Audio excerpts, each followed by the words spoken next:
So, ఉల్లిపాయ పకోడీ అనేది నాకు నచ్చదు సార్.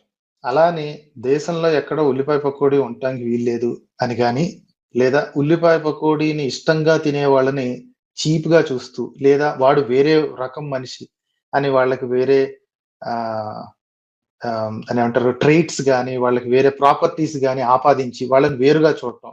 వాళ్ళు మనవాళ్ళు కాదు అని అనుకోవటం. ఈ కాన్సెప్ట్‌ని చూసారా? ఇక్కడ ప్రాబ్లమ్ వస్తదండి. ఇప్పుడు నాకు ఒకటి నచ్చలేదు సార్. అలా అని జెప్పి వాళ్ళు ఉల్లిపాయ పకోడీలు జేసుకోవచ్చు. మహా అద్భుతంగా వండుకోవచ్చు, తినొచ్చు. 10 మందిని కూడికలు చేసుకొని లేదా భజనలు చేసుకొని కూర్చొని అందరూ ఉల్లిపాయ పకోడీలు తినొచ్చు. వాళ్ళకిష్టమైనది చేయొచ్చు. Absolutely no problem with that. Okay. కాకపోతే అది ప్రపంచం అంతటికి నిజం. అది ఫ్యాక్ట్ బేస్డ్ క్లెయిమ్స్ పెట్టినప్పుడు ఓకే. ఎక్స్‌పీరియన్స్ పనిచేయదన్నమాట. ఓకే.